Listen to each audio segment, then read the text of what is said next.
Donc, c'est Voilà, bon. donc on va maintenant passer à la deuxième partie de ce webinaire qui nous sera présenté par professeur Moustapha Maïga, qui est virologue à l'Université de Bamako, Université de sciences et techniques et technologies de Bamako. Et aussi, il est très impliqué dans, entre parenthèses, en fait, le deuil du VIH. C'est ça, professeur Moustapha? Tout à fait, tout à fait, tout à fait, tout à fait. Voilà, donc, mais ce soir, on va parler donc d'un pox et on sait bien que ça sévit dans une catégorie de population qui concerne aussi par cette maladie, d'immunodépression.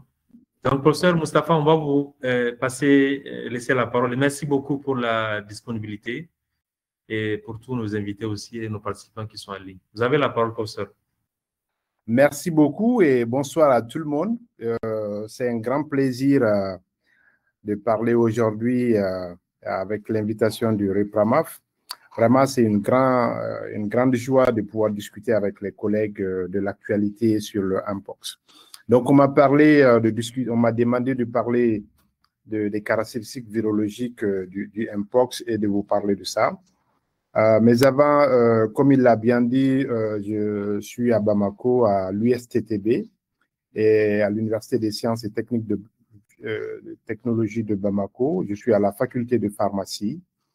Je dirige un laboratoire de recherche sur le VIH et les comorbidités, les autres virus VIH, mais pas que. Avec l'émergence, maintenant, on commence aussi à travailler sur les autres virus émergents. Et à l'hôpital Gabriel Touré, je suis le chef de département de laboratoire à ce niveau-là. Donc, comme il l'a dit aussi, on organise un diplôme universitaire. Et aujourd'hui, on a eu la 9e session qui vient de terminer. Ça fait 9 ans qu'on organise cette session-là et on a des participants qui viennent de l'Afrique de l'Ouest et de l'Afrique centrale. Et cette année, on avait eu le plaisir d'avoir 25 candidats qu'on avait sélectionnés. Donc, merci beaucoup. Donc, le plan suivant, on va parler rapidement de l'historique. Il y a des choses qui se recoupent avec mon collègue, cher maître Lançon, qui a déjà parlé de certaines choses. Donc, ça va faciliter un peu le topo. Donc, je ne vais pas revenir sur certains points qu'il a déjà décrits dans sa présentation. L'historique, une petite introduction. On va parler du virus de façon globale. On va parler de la réplication et les mutations qui vont être entraînées. On va parler un peu de diagnostic biologique, comment ça se fait, la transmission et l'impact des mutations, comment ça se fait.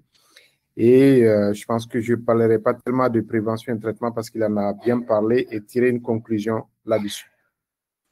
Alors, le virus Mpox, comme il l'a dit, c'est la variole du singe. Maintenant, on a une nomenclature qui est bien située, qui dénomine ce virus Mpox. C'est un virus zoonotique émergent parce qu'il vient des animaux, comme la plupart des virus. Il appartient à la famille des Poxviridae, qui est une grande famille, et du genre des orthovirus. Et s'il est étroitement lié à la variole humaine, mais il est moins létal, comme il a bien dit lors de sa présentation, mon prédécesseur. Ces épidémies récentes qui se sont passées en Afrique soulèvent vraiment des préoccupations majeures. Pourquoi ces préoccupations majeures? Parce que on sait que le monde occidental et le monde industrialisé ont peur. On sait que les avions sont entre nos continents. Et si on n'arrive pas à maintenir, bloquer la transmission de ce virus-là, ça va devenir un grand problème chez eux. Et ils ont peur aujourd'hui de vivre ce qu'ils ont vécu dans l'histoire de la COVID-19. Il a très bien décrit l'histoire l'historique de la découverte du Mpox. Bon, je ne vais pas revenir là-dessus, mais là où je voulais en venir, c'est quoi? C'est qu'on présente ce virus comme étant un virus africain. Mais si vous regardez bien l'historique, ce virus, pour la première fois, a été identifié chez des singes au Singapour. Vous voyez, ce n'est pas du tout l'Afrique. Singapour, c'est de l'autre côté du monde. Pour la première fois, où est-ce qu'on a découvert le virus chez l'humain? Chez un enfant de 9 ans, on l'a découvert en 1970.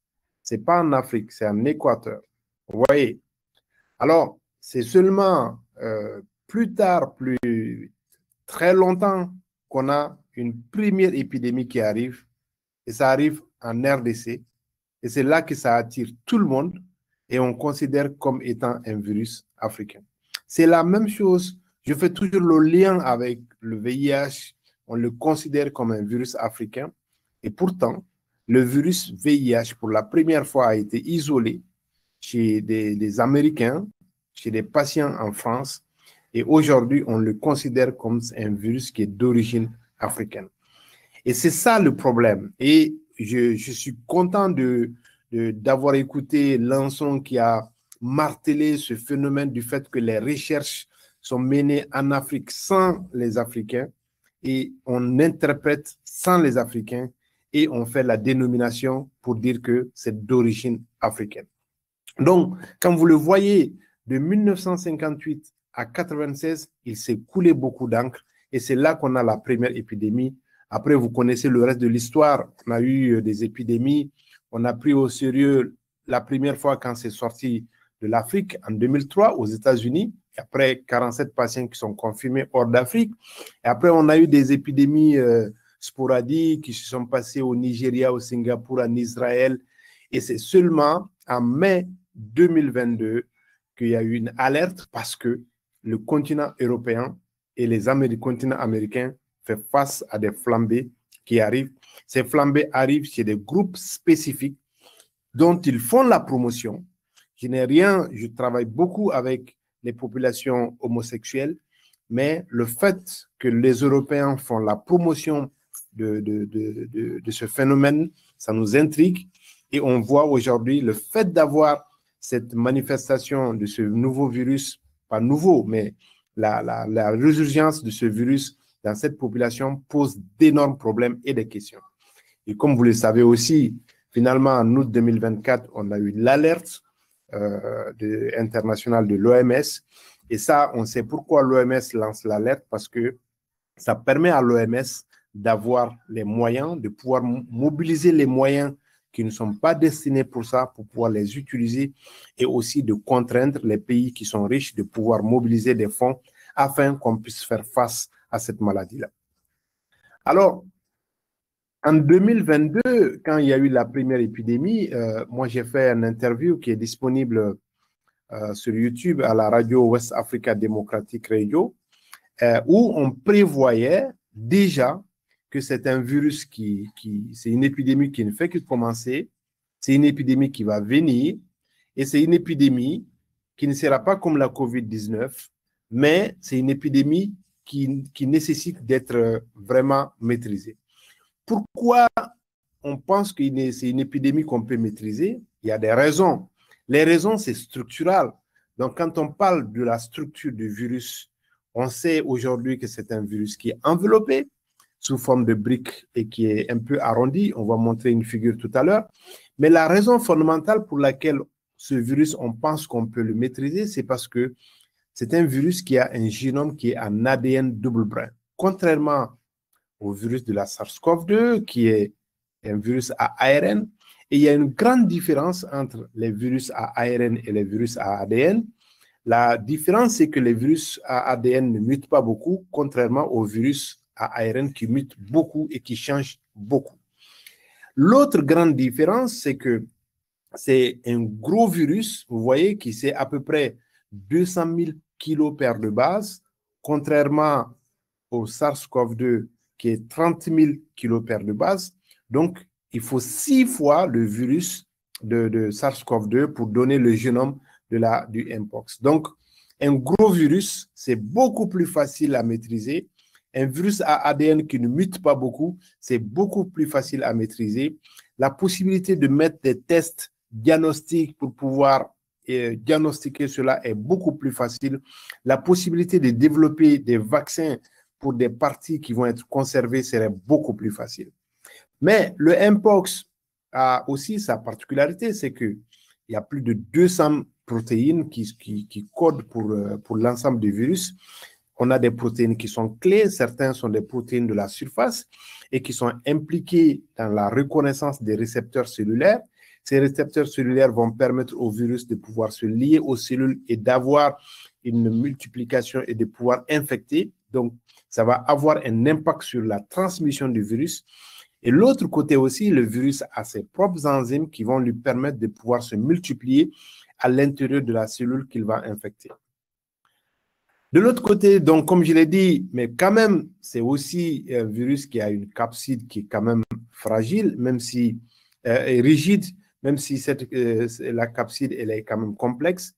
On a une enveloppe lipidique. Cette enveloppe est une membrane de la cellule hôte. Quand le virus va infecter, on va voir ça dans les prochaines diapositives, quand le virus va infecter une cellule hôte, le virus va utiliser le cytoplasme de la cellule et le virus, au moment de la maturation, va prendre des membranes de la cellule hôte pour faire sa membrane. Et donc, ça va lui permettre de lui faire une protection virale. Il a aussi des protéines accessoires et ces protéines accessoires sont impliquées dans l'évasion ou bien dans l'échappement au système immunitaire. Et ces protéines, il y en a qui vont inhiber l'interféron. Et on sait que l'interféron font partie des molécules du système immunitaire qui agissent dès qu'on a une infection rapidement. L'interféron fait partie des molécules du système immunitaire naturel. Ce n'est pas inné, c'est naturel. Et donc, il va les bloquer pour que ceux-ci n'interviennent pas. Autres protéines aussi, des protéines de surface, A33, B5, F13, qui sont clés pour l'attachement viral, la fusion et la dissémination du virus. Tout ceci ont un impact important dans la multiplication de ce virus-là. Le cycle, comment le virus il va se multiplier quand il va rentrer dans l'organisme. Avant de vous parler de la réplication, c'est la structure du virus au microscope électronique qu'on voit ici. On voit le noyau ici et le virus, il est entouré d'une capside tout autour. Ça, c'est un microscope avec de la coloration. Il y a 3 étapes dans le cycle de réplication de ce virus-là. La première étape, comme la plupart des virus, c'est sa capacité de s'attacher et d'entrer dans la cellule qu'il va infecter. Donc, il va se lier à des protéines et à ces récepteurs-là, à la cellule hôte. Les cellules hôtes, c'est quoi? C'est les macrophages, c'est les cellules dendritiques. Il va les infecter, c'est les cellules épithéliales, les cellules qui sont au niveau de la peau. Et donc, il va rentrer dans ces cellules-là. Une fois que le virus il pénètre dans ces cellules, on va avoir une figure qui va beaucoup plus expliquer cela. Il va libérer ses propres enzymes qui vont lui permettre de transformer son ARN en ADN et commencer à faire la production des particules virales dont il a besoin. Il va les assembler et on va avoir des protéines, des virus matures qui vont sortir après. Voilà de façon simplifiée le cycle de réplication, comment ça se fait sur le virus. On prend ici sur le virus en première étape. Je ne sais pas si vous voyez bien mon curseur. Le virus, une fois qu'il rentre à travers l'attachement avec ses récepteurs, il va libérer tout son corps ici avec la capside qui est là. Cette capside-là va s'enlever et va libérer ici les ARN messagers. Donc, c'est l'ADN viral qui est là à l'intérieur qui va produire des ARN messagers. Ces ARN messagers vont produire des premières protéines qu'on appelle les protéines précoces. Ces protéines qui ne vont pas pouvoir, ils vont coder et ils vont continuer la réplication pour donner des ARN génomiques. Ces ARN génomiques aussi vont produire aussi des protéines et il y aura des protéines on va avoir des protéines intermédiaires, des protéines matures. Après, on a un assemblage qui va sortir et il va utiliser les virus matures, les enveloppes, et il va utiliser la membrane cellulaire.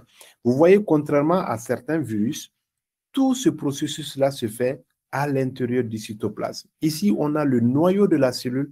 Le virus n'utilise pas le noyau de la cellule, contrairement à des virus comme le VIH, comme les hépatites B, qui vont utiliser le noyau de la cellule pour pouvoir prendre le contrôle de la cellule. Ici, tout se fait dans le noyau de la cellule. Alors, le cycle de l'application, dont on ne va pas revenir là-dessus, c'est vraiment l'attachement, la réplication et la libération par l'endocytose contrôlée et persistante dans l'organisme. Et cela, ça va continuer et ça va se faire au fur et à mesure que le virus il est là dans l'organisme.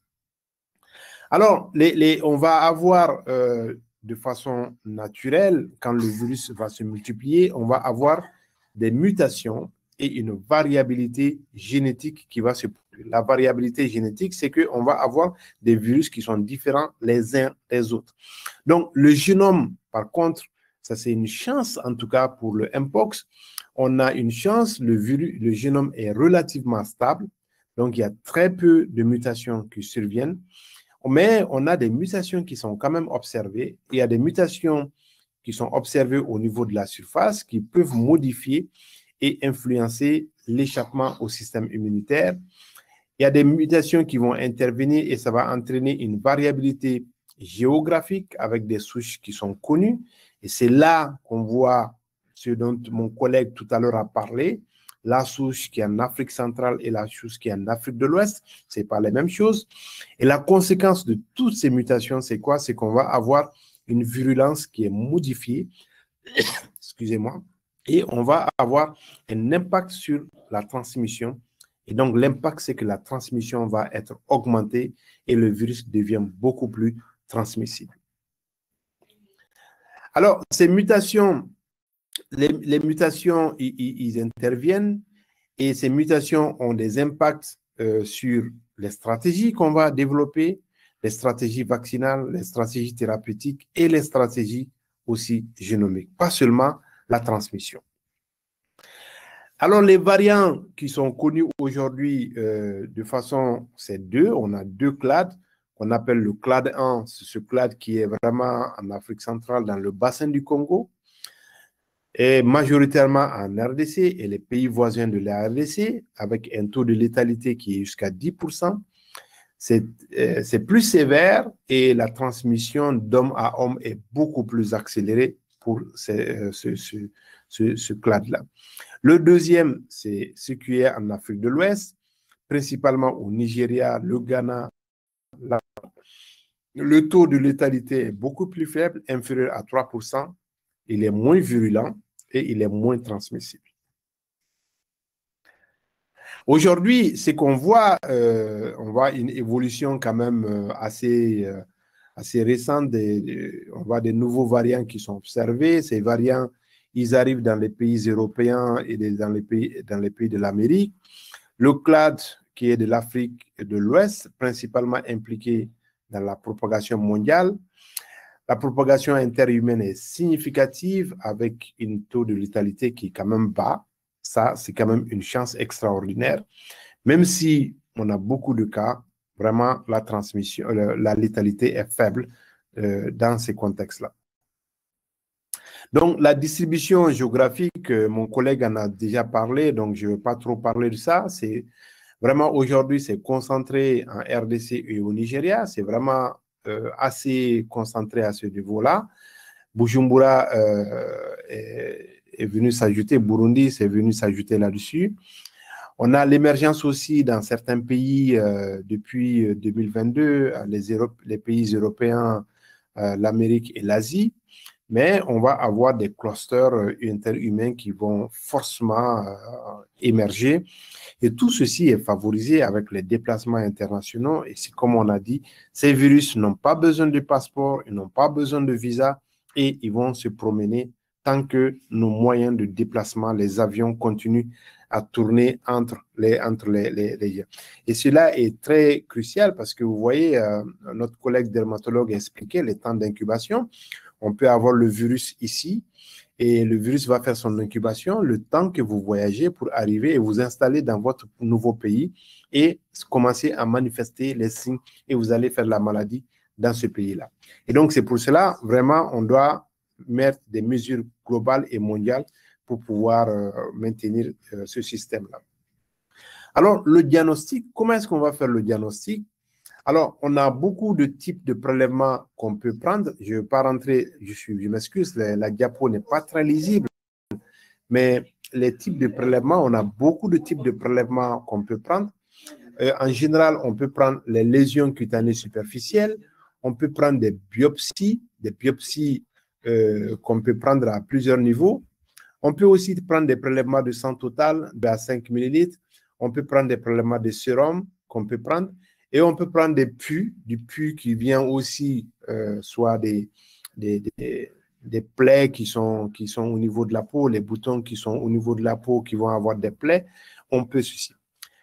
Pour résumer tout cela, c'est que la bonne nouvelle pour le Mpox, comme c'est un virus à ADN, les températures de conservation sont plutôt acceptables.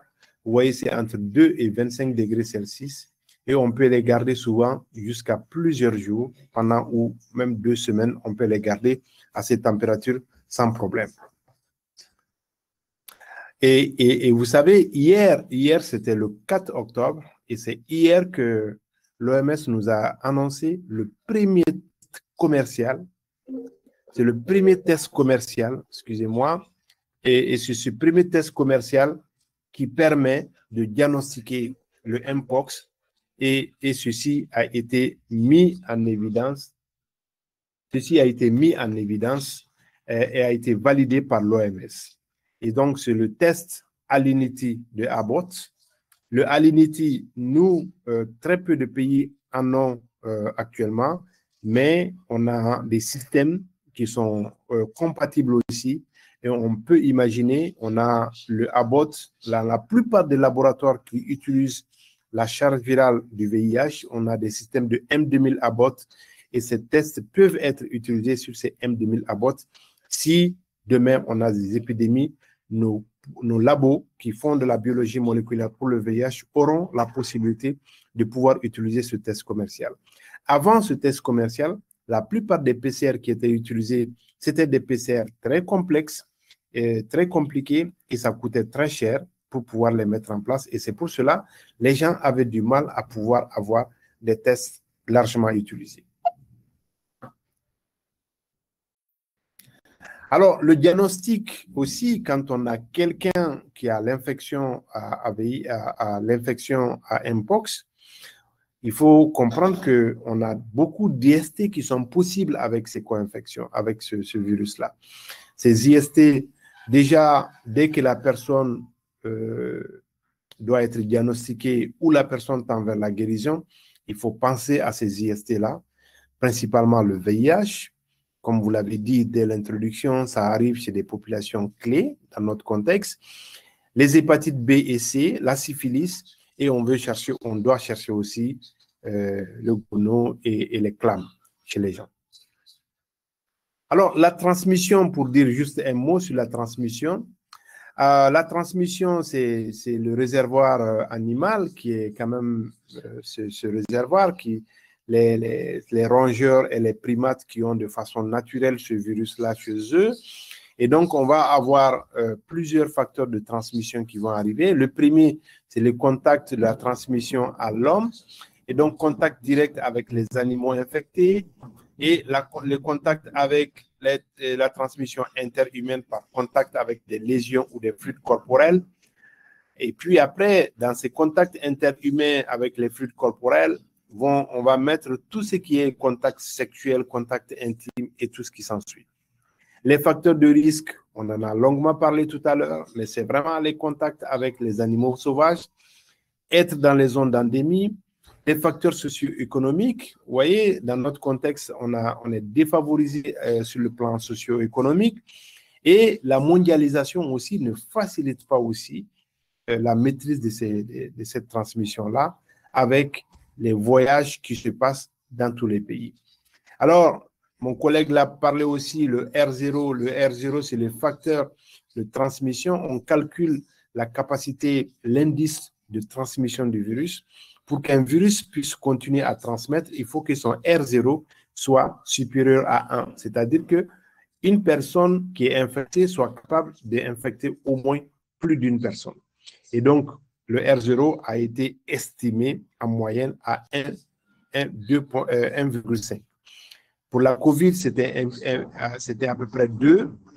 Il y avait des modélistes qui disaient 3, donc les gens n'ont pas eu un consensus là-dessus, mais ça varie entre 2 et 3. Et ici, on est entre 1,50. Donc, ça veut dire que la transmission est moindre comparativement au SARS-CoV. Alors, l'impact des mutations sur la transmission, On a des mutations qui sont quand même observées dans certains gènes, surtout dans le gène B21 et d'autres protéines de surface, et ceux-ci vont avoir un impact sur la transmission. On a des modifications possibles au niveau des récepteurs du virus, ce qui influence aussi la transmission du virus. Et on pense que le séquençage au niveau mondial va permettre de surveiller l'évolution génétique de ce Mpox et ça va nous en dire beaucoup plus et ça va améliorer nos connaissances. Je ne vais pas beaucoup m'attarder sur la prévention et le contrôle, mais la vaccination est de clé. Il faut vraiment vacciner. Le vaccin contre la variole offre une protection de 85%, on l'a expliqué.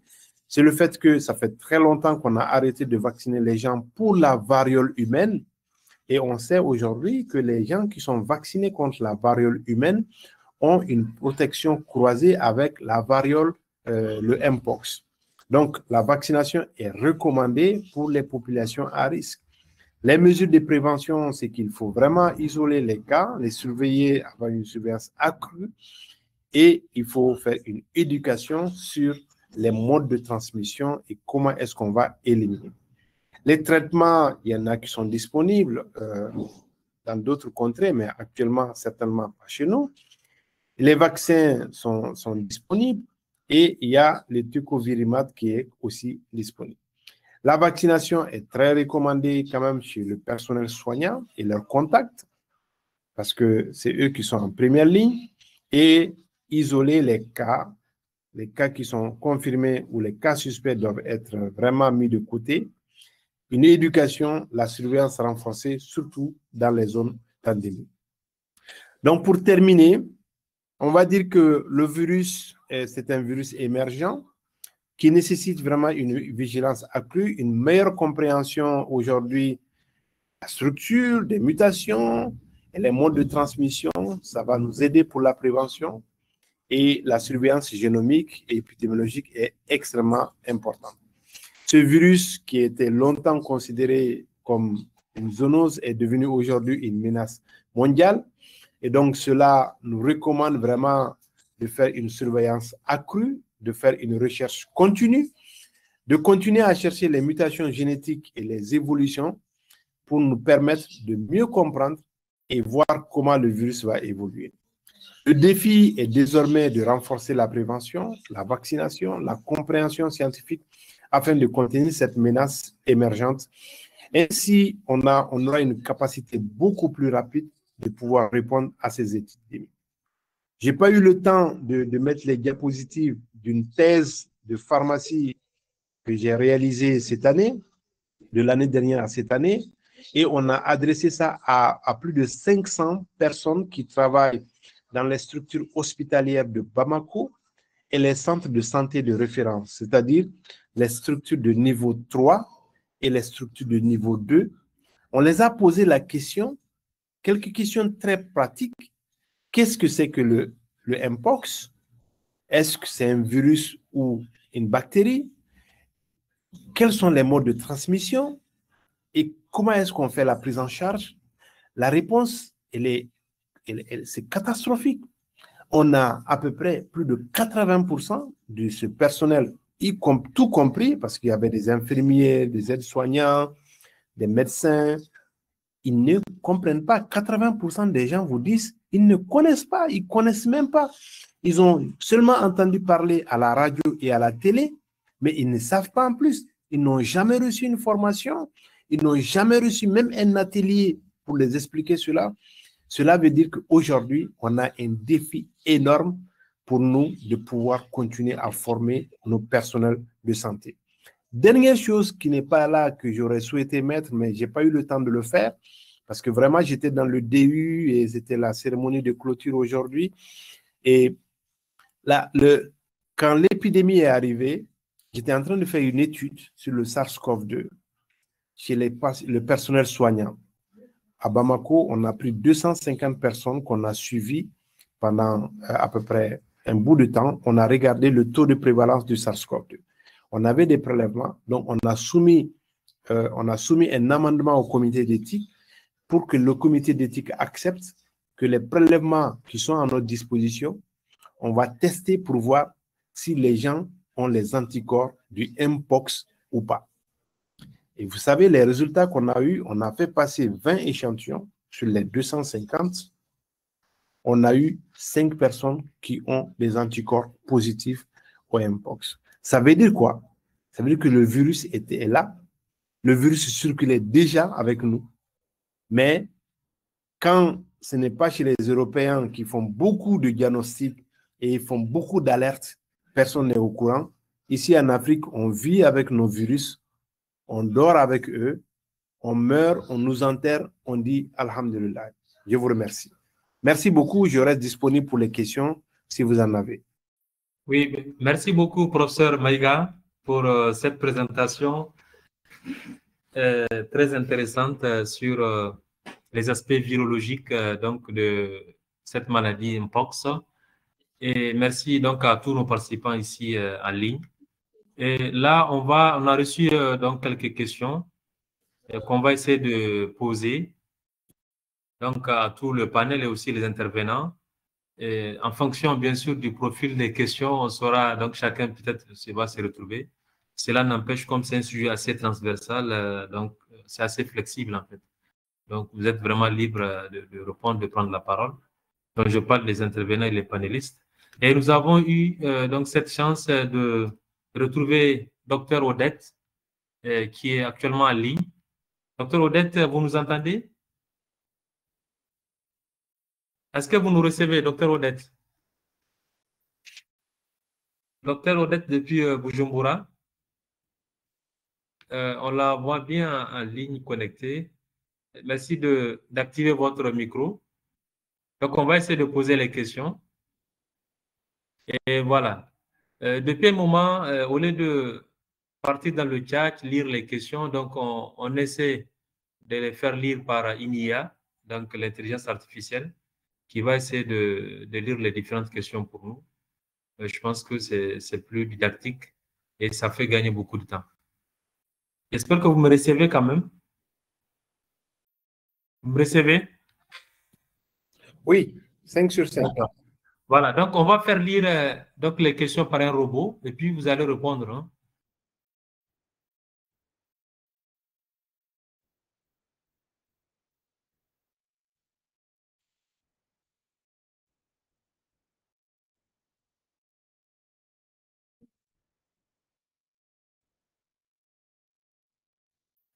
Voilà, c'est bon? Est-ce que vous avez entendu?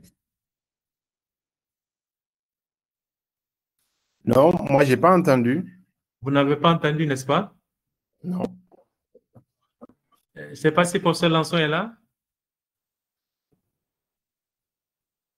D'accord. Donc, on va essayer de dire alors. Donc, il dit, donc là, la question vient de docteur Aymar du Maroc et qui dit quels sont les facteurs pouvant favoriser la forme grave de Mpox. Docteur Aymar du Maroc, Royaume du Maroc. Quels sont les facteurs pouvant favoriser la forme grave de Mpox? Et là, je pense que c'est assez transversal. Docteur Ramoto est là. Docteur, oui, je suis là. Voilà, docteur Odette et puis professeur Lançon. Et peut-être que les questions sur les aspects fondamentaux, tout ce qui est fondamental sera adressé au professeur Al-Mustafa Meiga. Voilà, professeur Ramoto, vous avez un élément de réponse par rapport à ça? Apparemment, professeur Lançon n'est pas en ligne. Oui, oui, j'ai un élément de réponse à apporter à cette question. Oui, donc, vous avez la parole. Oui, merci beaucoup. Oui, alors, la question, c'était de savoir si il y avait des facteurs qui peuvent favoriser les formes graves de Mpox. Tout à fait. Alors oui, il y a des facteurs qui permettent de déterminer la gravité des formes. C'est notamment l'immunodéfaillance. Une immunodéfaillance, ça peut être des enfants, des sujets âgés, des femmes enceintes. Vous pouvez activer votre vidéo, votre caméra plutôt. Ah oui, excusez-moi, j'oublie à chaque fois. Oui, Donc, les facteurs favorisant les formes graves, ça peut être une immunodéfaillance des enfants, des sujets âgés, des femmes enceintes, des patients immunodéprimés, notamment par le VIH, ou bien des patients sous immunosuppression. En plus, ces facteurs-là qui peuvent favoriser une forme grave. Et récemment aussi, on a découvert que les sujets homosexuels hommes aussi développent aussi des formes assez graves. Merci. Oui, merci vraiment. Je pense que le docteur Ramata a bien expliqué. Je l'avais merci bien, docteur Ramatou, merci bien. Professeur, vous avez la parole. Je l'avais projeté un tout petit peu, faire un clin d'œil en tant que clinicien. Alors, les facteurs de risque qui ont été, le risque de gravité, donc de développer des formes graves qui ont été identifiés, c'est l'âge. Donc, les études l'ont montré, les sujets jeunes, donc les enfants âgés de moins de 15 ans, avec donc le risque de développer surtout la malnutrition, les déshydratations, mais aussi des atteintes encéphalitiques. Sauf que les études n'ont pas réellement montré est-ce que cette malnutrition peut être réellement corrélée au MPOS ou bien est due à d'autres maladies infantiles. Mais l'âge, en tout cas, inférieur à 15 ans chez les enfants, est décrit donc comme un facteur de risque de gravité. Deuxième facteur de risque de gravité identifié dans les études, c'est l'immunodépression, avec en tête de file, en tout cas la plus documentée, c'est l'infection à VIH. Et les études qui ont été publiées récemment par Institut Pasteur et FHI 360 ont montré que le MPOS peut être considéré comme une infection classante du VIH au stade SIDA. C'est-à-dire, vous avez des lésions qui sont des lésions plus nécrosantes. Je passe sous le contrôle du dermato. Mais vous avez surtout la tête organique, l'encéphalopathie, la myocardite. Et donc, ces malades-là ont une charge virale qui augmente de manière exponentielle, un CD4 qui chute. Et donc, dans ce contexte, le MPOS peut être considéré donc, comme une maladie classante de SIDA. Il y a aussi les autres immunodépressions qui existent, que ce soit en médiation humorale ou cellulaire, donc tout ce qui est néoplasie. N'oublions pas les maladies chroniques. On en a vu, il y a des études qui ont été faites sur tout ce qui est diabète, tout ce qui est insuffisance rénale et tout ce qui est insuffisance hépatique. Et on a vu en 2022 une certaine susceptibilité à développer des formes graves. Mais attention, ces études ont été réalisées chez les sujets caucasiens, donc ne sont pas pour le moment, il faut d'autres études en Afrique pour pouvoir les confirmer. Troisième groupe vulnérable, donc c'est les femmes enceintes.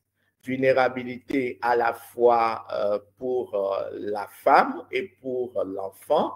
Il y a une seule étude qui a été publiée, en tout cas une étude clinique qui a été publiée au Burundi et qui avait montré que plus l'âge gestationnel est au premier semestre, plus il y a un risque fœtal élevé.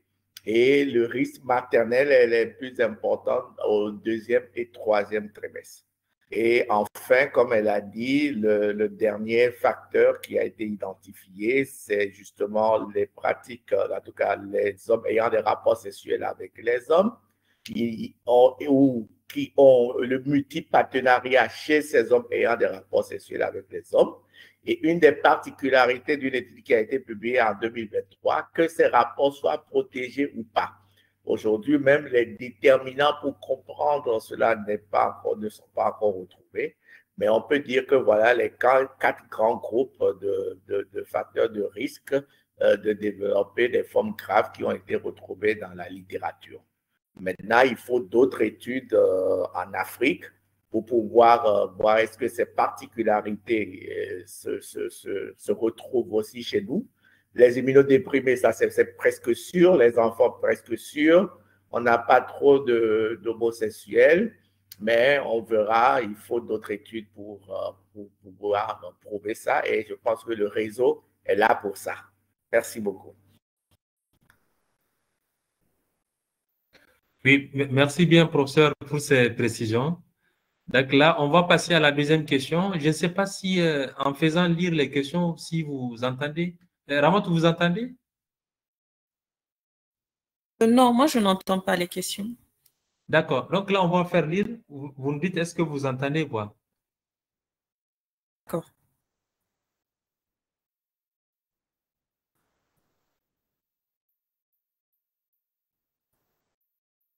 Vous avez entendu? Votre intelligence artificielle ne lit pas bien.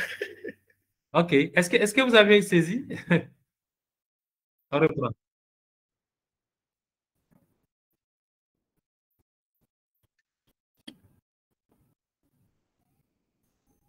C'est bon? Je peux relire ou bien si vous avez entendu? Non, il faut relire, il faut relire. Je n'ai pas entendu. D'accord. Donc, la question nous vient de Yedenou qui dit présentation perspicace. Est-ce que l'enregistrement ou les diapositives seront partagés, s'il vous plaît? Donc là, c'est plus question de support. Donc, pour les enregistrements, nous avons une chaîne YouTube. Donc, ça fait bientôt 7 ans. Donc, toutes nos présentations se trouvent là-bas. Effectivement, la vidéo donc, est enregistrée actuellement et sera diffusée dans le monde disponible. Concernant les diapos, donc, nous avons déjà les diapos de professeur Maïga et après, professeur Lançon donc, va essayer de nous faire aussi parvenir ces diapos. Donc, par rapport au support, on fournira l'effort. Tout ce qui n'est pas propriété intellectuelle n'est pas partagé. On fera l'effort de le partager avec vous, bien sûr. C'est ça. Si vous êtes, c'est ça, professeur Lançon et professeur Maïga. Effectivement, comme ça Et puis quand on a, tout à fait. Et puis quand on a les vidéos, c'est comme si on a les diapos. Hein. Oui, oui, c'est ça, c'est ça, c'est ça. Moi, je me suis rendu compte que les diapos que j'ai présentés, c'est pas la dernière version que j'avais montré parce que au niveau des variants que j'avais décrits, je me suis rendu compte que j'ai pas parlé du clade 3, qui est un clade quand même assez lié aux épidémies de 2022. Et avec ce clade 3 qui est aussi très proche du clade 2, et on pense que c'est un petit cousin du clade 2 qui circule. Et ce clade 3 aujourd'hui a des variants, des variants qui ont des niveaux A et des B. Et c'est surtout actuellement ce qui est préoccupant. On a 4 variants de la lignée B, qu'on appelle le B1. 4 variants de la lignée B1 qui sont actuellement décrits et qui sont très prévalents. Donc, je voulais juste compléter cette partie que j'avais sautée lors de la présentation. D'accord, d'accord. D'accord. Donc là, la prochaine question, je vais la lire. La troisième question nous vient de Maboudou. Maboudou, donc un prénom, ça fait malien. Bonsoir à tous et merci au professeur pour cette magnifique et explicite présentation. Tout à l'heure, le professeur disait que moins de 20% des publications ont été faites en Afrique. Qu'est-ce que cela implique? C'est ça sa question. Merci beaucoup. Il nous a bien écoutés. D'abord, après, je le disais tantôt, il y a deux paradoxes. D'abord, premier paradoxe, c'est que moins de 20% des publications, en tout cas, près autour, quand on a vu les études, les 5800, quelques études qui ont été faites, moins de 20% ont été publiées en Afrique parce que déjà, il n'y avait pas les moyens. L'USPPI qui avait été lancé en 2022 ne concernait pas réellement l'Afrique. Donc, du coup, nos chercheurs n'ont pas eu les moyens pour s'en occuper. On sortait de la COVID, nos États étaient en déliquescence. La RDC, si vous voyez les chercheurs vous parler, les conditions même dans lesquelles ils travaillent ne sont même pas des conditions optimales même pour prendre en charge une épidémie, encore moins d'écrire là-dessus. Donc, aujourd'hui, il faut qu'on profite de l'USPPI de 2024 pour pouvoir avoir les fonds nécessaires pour mener nos propres études. Parce que jusqu'en 2022, comme l'a dit le professeur Maïga, cette affaire n'intéressait personne dans le monde. C'était une maladie tropicale négligée. C'était considéré comme une MTN, je le rappelle. Et donc, il a fallu 2022 que la population homosexuelle soit donc touchée, qu'il y ait une transmission interhumaine, que les gens s'en occupent. Deuxième paradoxe, et là, c'est ça qui est grave, c'est que les études qui concernent l'Afrique ne sont pas faites par les Africains. Ce sont des instituts de recherche occidentales qui viennent faire, qui sont des PI, qui viennent en tant qu'investiguer des épidémies en Afrique. Donc, peu d'Africains eux-mêmes ont eu à écrire sur sur cette maladie-là. Donc, c'est ça le défi. En fait, je pense que c'est pour ça que le REPREMAF, au lieu de faire un webinaire pour nous rappeler les signes cliniques et tout ça du MPOS, fait ce webinaire pour que nous prenions conscience en tant que médecins, même si nous sommes dans un centre de santé, nous pouvons décrire des cas, faire donc des études cliniques et dire comment le MPOX se comporte dans notre centre de santé, comment il se comporte dans notre population, faire des choses simples, l'enquête CAP que le professeur Maïga a fait, voir comment notre communauté, est-ce qu'elle reconnaît le MPOP, est-ce qu'elle va accepter les isolements, est-ce qu'elle va accepter la vaccination. Donc, il faudrait que nous nous réveillons pour prendre en charge notre destin. Nous ne pouvons pas continuer par vivre et par mourir avec nos virus. Je suis contre cette fatalité. Il faudrait que nous écrivons, parce qu'en Afrique, on pense que soigner beaucoup de malades, c'est ça qui est le plus important. Oui, c'est vrai que c'est une nécessité, mais rapporter les cas, c'est ça qui permet de pouvoir justement prendre en charge des épidémies, les contrôler et éviter justement qu'il y ait une forte létalité. Merci. Merci bien, professeur Lançon, pour cette mise au point, effectivement. Donc, cette problématique de rédaction de papier donc, dans nos structures de santé. Normalement, de janvier à décembre, un clinicien doit savoir qu'est-ce que j'ai fait, qu'est-ce que j'ai diagnostiqué, qu'est-ce que je vais traiter. Il faut avoir les données et qui vont nous aider nous-mêmes à nous améliorer par rapport à nos prestations cliniques sur le terrain, mais également, cela permettra d'orienter les politiques de santé au niveau des autorités. Et bien voilà, et faire face donc aux éventuelles donc, futures épidémies et maîtriser bien sûr donc, les courants épidémiologiques et autres. Je ne sais pas si professeur Al-Mustafa a quelque chose à dire, un mot par rapport à ce sujet, bien docteur Amatou. Oui, oui, moi je pense que ça peut être même un sujet de webinaire. En fait. Ça peut être un sujet de webinaire. Alors, je vous ai dit tout à l'heure que je coordonnais mon DU. J'ai expliqué aux participants de mon DU que clinicien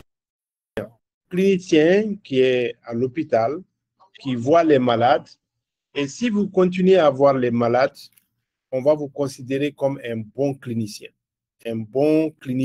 qui connaît la clinique.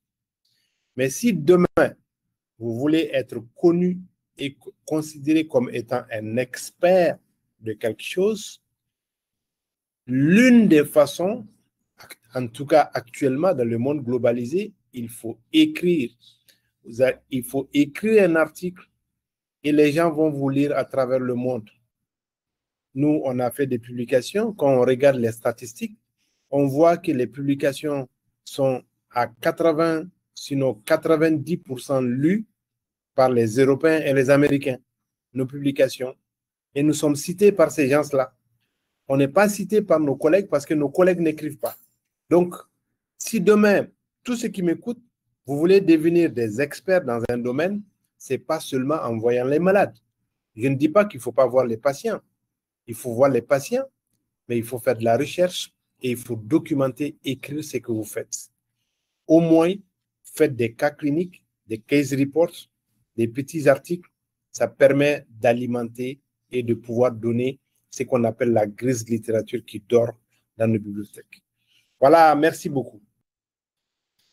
Merci bien, professeur, pour la contribution. Donc, là, la prochaine question, la quatrième, Elle nous vient de Ben Sidi, qui pose la question suivante. La vaccinologie est-elle disponible et à quel coût? Vous avez saisi, professeur?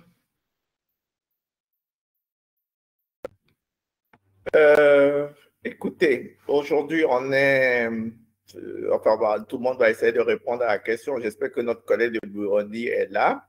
Oui, tout à fait. Docteur Odette est là, elle a pu nous rejoindre. Je vous ai montré les photos. Hein. On est plus dans le cadre de dons de vaccins que de coûts de vaccins. Alors, dans quel...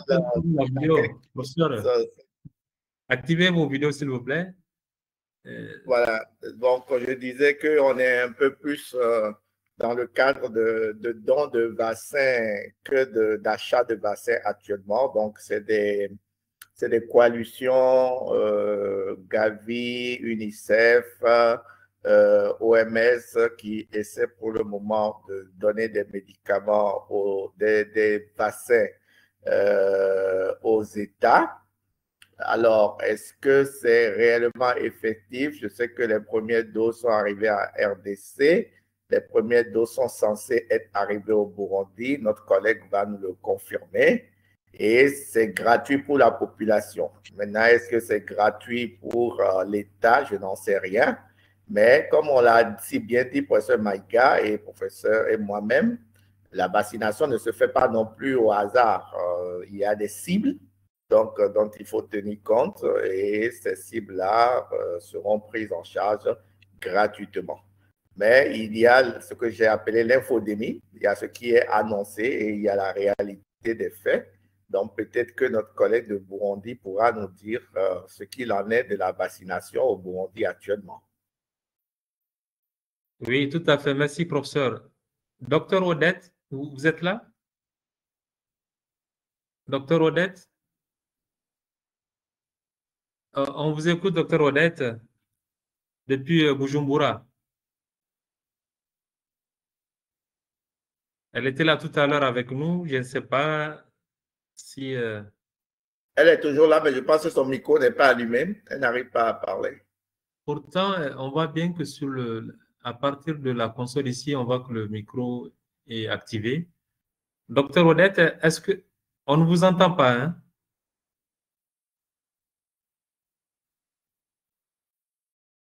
On ne vous entend pas, docteur Odette? Entre-temps, je ne sais pas si docteur Ramatou a quelque chose à dire. Sinon, on va passer à la prochaine question. Oui, professeur Moustapha. Voilà. Donc, docteur Odette, vous nous saisissez? Prenez la parole. Vous avez la parole, docteur Odette. Vous avez la parole.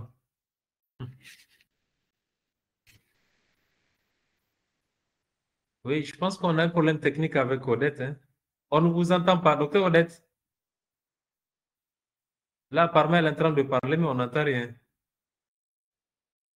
Décidément, hein? Et elle parle, elle parle. Elle est en train de parler, mais on n'entend pas. Oui, elle pense qu'on la suit actuellement, oui. Docteur Odette. Moi, je voulais ajouter quelque chose avant qu'elle ne parle. D'accord. Pour les coûts des vaccins, aujourd'hui, en réalité, ces coûts-là ne sont pas très bien connus parce que, vous savez, la plupart des vaccins sont des financements extérieurs. Et aujourd'hui, on ne connaît pas très bien le coût, à moins qu'on ne dise que ce qu'on nous communique et ce qu'on nous communique peut être différent en réalité de la réalité. Donc, le coût n'est pas très maîtrisé aujourd'hui, d'autant plus que c'est vraiment quelque chose d'assez nouveau. Oui. Mais aussi, comme je l'ai dit dans les propos, on a arrêté la vaccination pour la variole humaine et les premières études depuis 2022 ont montré quand même une immunité croisée jusqu'à 80-85% avec le vaccin de la variole humaine. Voilà. Merci. Merci bien, professeur, pour ces précisions. Et c'est pas, je vois que le docteur Odette est bien assisté par un technicien. Et nous profitons de cette occasion pour remercier le docteur Jean-Claude Moutura, qui est notre point focal à Bujumbura. Docteur Odette? Jusque-là, je ne sais pas si ça nous est déjà arrivé d'utiliser WhatsApp.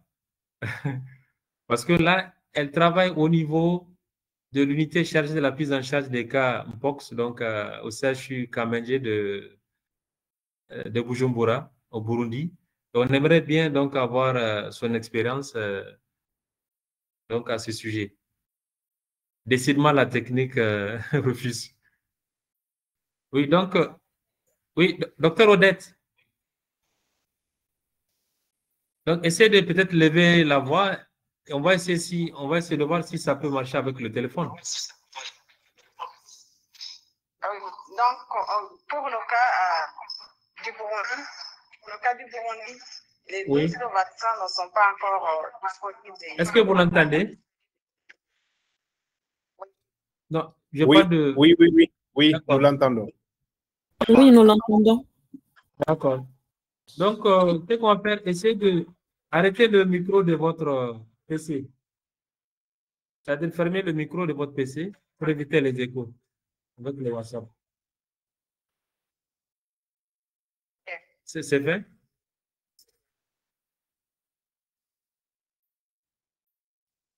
Arrêtez le micro. Le micro de votre... Voilà. Donc là, on vous écoute. Oui.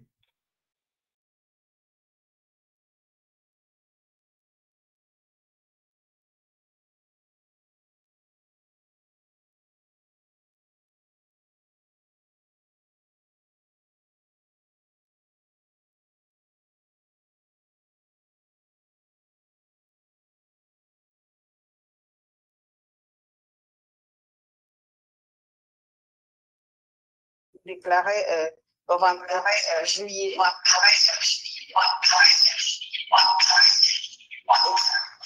Et c'est le centre hospitalier universitaire de Kamenge qui a été le premier à faire la prise en charge des cas chez les. D'accord. Docteur Odette, je pense que le PC à côté doit être éloigné de vous. Sinon, l'auditoire ne va pas bien entendre. Il y a des échos en fait. Il y a des interférences. Est-ce qu'on peut éloigner le PC très loin de vous? Comme ça, on va vous entendre sur WhatsApp. D'accord. Éloigné. On va essayer maintenant. Donc, je disais que c'était à partir du 25 juillet 2024 que le Burundi a déclaré l'épidémie de Mpox et que les premiers cas ont été traités au niveau du CHU Kamenge, donc c'est dans la capitale économique Bujumbura, et au nord de la capitale, et c'est dans le district nord où on trouve la majorité des cas, et c'est la région qui est considérée comme l'épicentre de l'épidémie. Jusqu'à aujourd'hui, au niveau du centre, nous avons déjà accueilli 314 cas, et donc 264 cas déchargés, mais 0 décès. Et pour le moment, dans le centre d'isolement, nous avons 50 cas qui sont en hospitalisation. Et pour la prise en charge, on a dû adapter la classification des cas, en fait, de prévenir les complications et d'agir très rapidement et d'anticiper ces complications. Et la prise en charge connaît un apport. Il y a un diagnostic de laboratoire et il y a un traitement symptomatique parce que le traitement spécifique n'est pas disponible ici au Burundi. Il y a une prise en charge psychosociale et il y a aussi des mesures d'hygiène particulières parce que les patients qui sont dans l'isolement ont fait un changement de la literie toutes les 24 heures. Il y a aussi la recherche des cas contacts qui est fait dans la communauté et aussi un suivi des patients à décharger. Le suivi parce que c'est pour savoir est-ce qu'il y a des nouvelles lésions, aussi l'intégration de la vie normale du point de vue sexuel, parce que dans 70% des cas, nous avons vu que chez l'adulte, des lésions sont au niveau des organes génitaux. Et ce sont des lésions qui sont similaires à d'autres maladies sexuellement transmissibles, comme syphilis, aussi des ulcérations génitales rares, aussi une gonorrhée. Et donc, c'est dans cette optique qu'on fait systématiquement tests pour la syphilis et aussi pour la VIH, mais avec l'aide de la prise en charge psychosociale. D'abord, à l'entrée, on prépare le patient surtout pour les résultats du test. Et donc, vous l'avez bien saisi? Et, professeur, vous êtes là?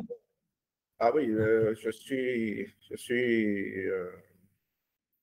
oui, il y a un problème. Non, je suis très heureux de l'avoir entendu. Vous m'entendez?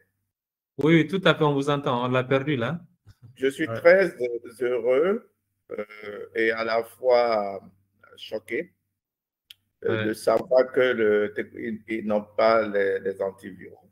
Ça, je ne peux pas comprendre le nombre de cas aussi importants. Ils sont le deuxième contingent au niveau de l'Afrique et qui n'aient pas encore les antiviraux. Alors, je voudrais savoir au moins, est-ce qu'ils ont la vaccination? Ça, c'est une question que je suis sûr que tout le monde se pose, puisqu'on nous l'a annoncé en grande pompe. Est-ce que les vaccins sont parvenus au Burundi? Enfin, j'ai une question, c'est de savoir quel clade circule actuellement au Burundi. Est-ce qu'ils ont un peu séquencé? Et est-ce que c'est quel clade? Est-ce que c'est ce que nous dit la littérature? C'est le 1B? Ou bien il y a un autre clade qui circule actuellement au Burundi? Merci. Oui, donc merci bien, professeur. Je pense qu'à travers le PC, elle a donc écouté les questions. Mais comment est-ce qu'elle pourra nous répondre? That is the question. Donc, on verra bien si on peut la retrouver donc via WhatsApp. Sinon, je ne sais pas si professeur Moustapha a un commentaire à faire ou bien docteur Ramatou à propos de l'intervention de docteur Odette. Oui, non, le commentaire, c'est pareil. Hein? On a les mêmes commentaires. Moi je suis intéressé de savoir déjà qu'est-ce qu'ils ont comme outil de diagnostic, s'il y en avait, puis s'ils ont la capacité de séquencer, à la limite, s'ils ont des partenariats pour séquencer, pour donner des informations. Pour le reste, voilà.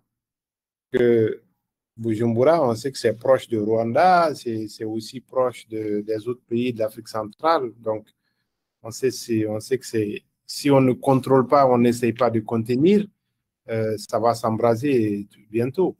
Voilà. Merci. OK. Merci bien, professeur. Donc là, on a vraiment des problèmes techniques avec elle. Et c'est sûr qu'à travers son PC, elle a écouté les questions de professeur Lançon. On verra si d'ici là, donc, elle pourra donc gérer ce problème technique. Donc, on va passer à la quatrième question. À la quatrième question, je crois, cinquième question. Existe-t-il des directives de traitement pour l'impox variant Afrique centrale et Afrique de l'Ouest?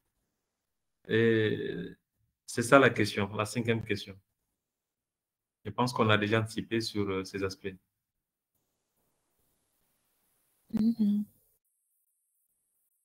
Oui. Vous m'entendez? Oui, je pense que, bon, ça fait pas partie. Vous avez déjà abordé, effectivement. Donc, on a abordé les difficultés de prise en charge, la mise à disposition des vaccins et tout. Maïga aussi l'a abordé. Mais ce qu'il faut savoir, c'est que les pays doivent adapter, effectivement, selon leur réalité, la prise en charge. Vous avez vu, par exemple, le Burundi, n'ayant pas les antiviraux, est plus sur la prévention, la prise en charge symptomatique, est plus sur le dépistage, le suivi psychosocial. Un autre pays comme le Maroc, par exemple, c'est sûr qu'ils ont les antiviraux, ils ont la vaccination, donc la stratégie ne sera pas la même. Donc, il n'y a pas réellement de directive.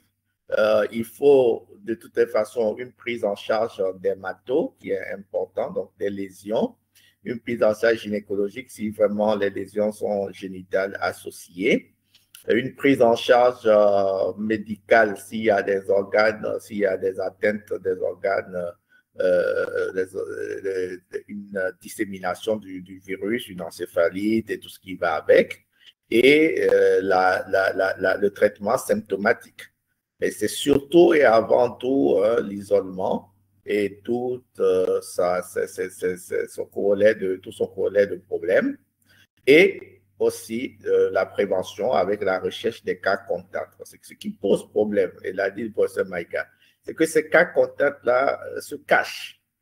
Qui a envie de venir avec des lésions de mpox à l'hôpital? Personne. Vous serez stigmatisé. Qui a envie de sortir avec des cicatrices de mpox? On va penser que vous êtes homosexuel dans notre contexte en Afrique. Et donc, du coup, il y a beaucoup, si on dose l'anticorps de mpox dans beaucoup de prélèvements, on sera très surpris de voir que beaucoup ont déjà eu contact avec ce virus-là. Donc, les directives, les pays doivent les adapter, mais on a les moyens qui sont là. Et normalement, c'est une épidémie qui peut être contrôlée si les pays font l'effort nécessaire d'intégrer la communauté dans la prise en charge. Voilà, merci bien, professeur, pour la précision. Donc, apparemment, je vois beaucoup de questions. S'il n'y a pas d'objection, donc de contribution plutôt par rapport à cette question, on va passer à la prochaine question afin de pouvoir libérer donc l'auditoire et les participants. On a déjà donc atteint les 2 heures, mais là, il y a des questions qui sont là auxquelles donc on va essayer de répondre. Voilà, donc la question prochaine, qui sont aussi dans le chat, hein, que vous pouvez voir dans le chat, est-ce que les vaccins plutôt, excusez-moi, homologués par l'OMS sont efficaces contre les 2 variants africains?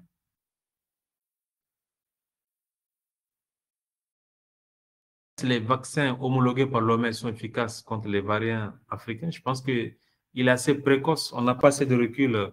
Je dis c'est la sous réserve donc des infectiologues, des virologues pour ceux qui sont les dermatologues. Vous avez la parole. Je suis complètement d'accord avec toi. On n'a pas assez de données là-dessus. C'est assez précoce de vouloir se prononcer là-dessus, d'autant plus que la littérature n'est pas assez fournie. Donc, mais, comme je l'ai dit, on va dire que c'est un virus qui est assez quand même gros.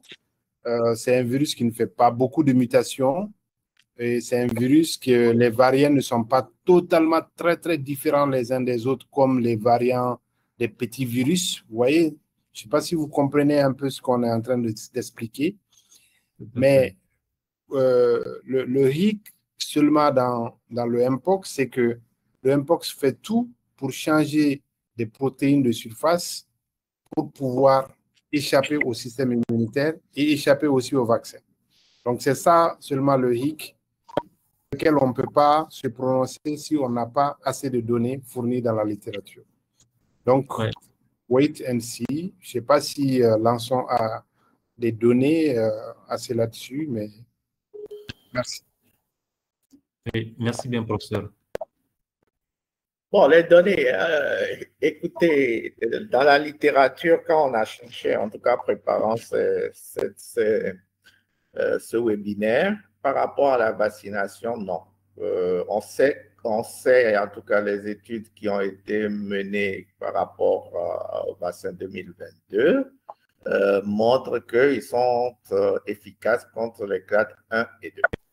Maintenant, nous, on a un grade 1B. Et comme l'a dit le professeur Maïga, normalement, c'est censé être efficace. C'est-à-dire c'est censé.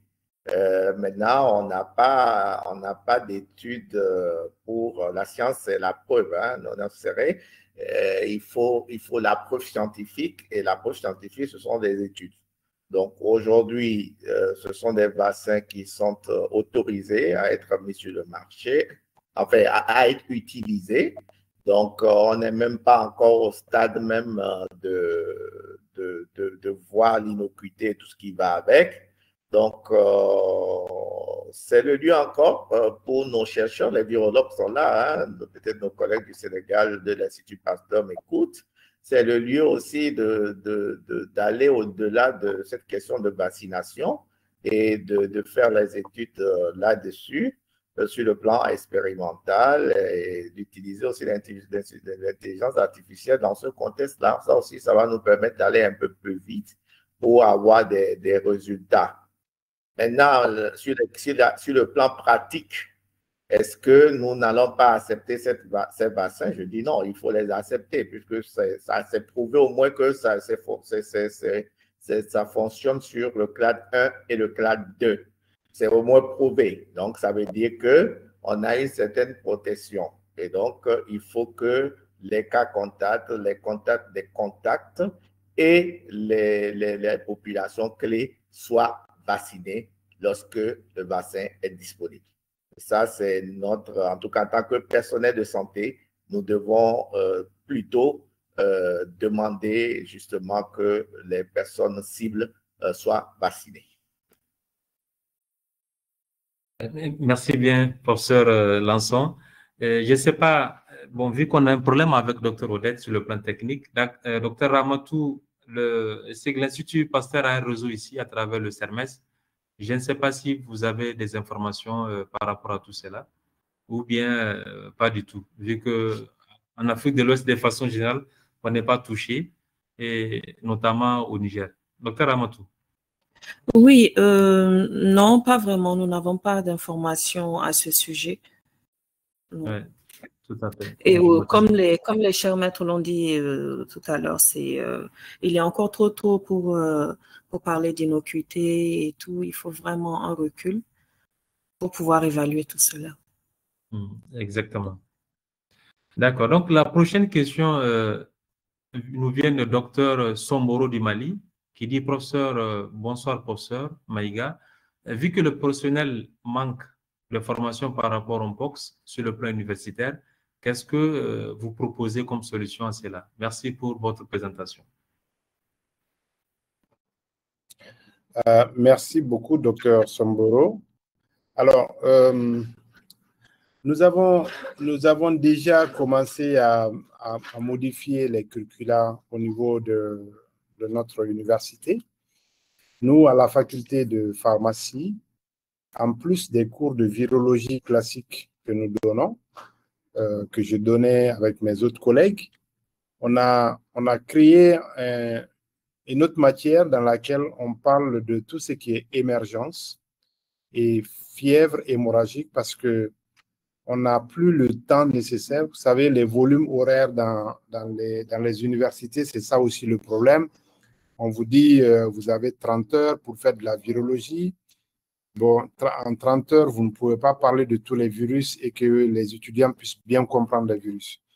Donc, en commun accord, lors de la révision des curricula, on a ajouté d'autres disciplines, surtout à la sortie, où on va parler de ces virus émergents, dans lesquels on parle de fièvre, de la fièvre jaune, de Lassa, de la dengue, et on parle aussi de ces nouveaux virus-là qui apparaissent. Donc, nous, dans notre côté, on fait ça. Deuxième chose qu'on fait, c'est qu'on intervient aussi avec des formations courtes qu'on amène, telles que les diplômes universitaires que nous faisons. On forme les gens. Et troisième chose aussi, c'est l'organisation aussi des staffs au niveau des hôpitaux. Dans les hôpitaux et là où on travaille, on essaye régulièrement d'animer des staffs. Dans mon hôpital à Gabriel Touré, on a un staff général où tous les services sont conviés et on incite à aller sur des thématiques d'actualité comme ça pour pouvoir bien former les gens. Donc voilà un peu. Et j'invite vraiment les collègues et les autres collègues universitaires pour vraiment prendre le taureau par les cornes. Aujourd'hui, on parle du Mpox, mais en réalité, il y a beaucoup de virus qui sont complètement ignorés de la part de beaucoup de cliniciens.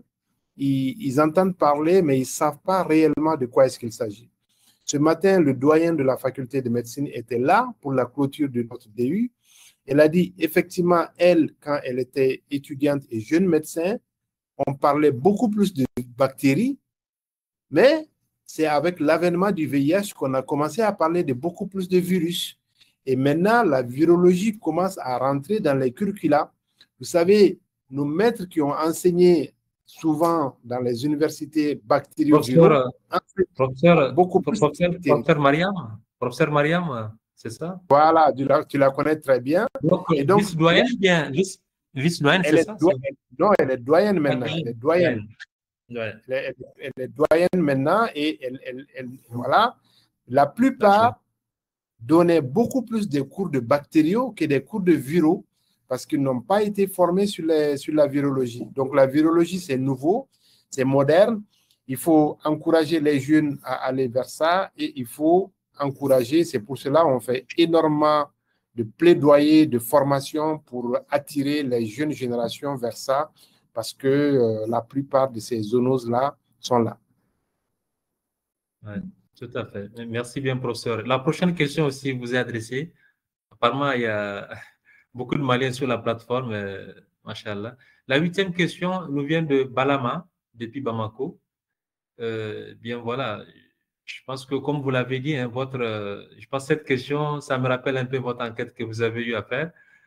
Et il faut vraiment donc revoir un peu la formation des bases, même au niveau des paramédicaux. Il dit bonjour professeur Maïga, bonjour tout le monde. Je voudrais savoir pour ces 5 échantillons que vous avez évoqués, s'agit-il d'un pox ou de la variole du singe? Et comment expliquez-vous cela? Donc, je pense qu'un pox sous votre contrôle, plutôt une nouvelle nomenclature pour la variole du singe. Professeur, non, oui. Oui, tout à fait. C'est moi qui n'ai pas bien compris la question. Non, je pense que la question, c'était l'étude qu'on a, je vous ai expliqué qu'on a mené une étude qu'on a appelée Bamakov. Bamakov, c'est une étude de SARS-CoV-2 chez le personnel soignant dans les hôpitaux de Bamako, où on a recruté 250 personnels soignants dans les hôpitaux, pour lesquels on les a prélevés pendant plusieurs mois et on a surveillé pour voir leur évolution et leur statut.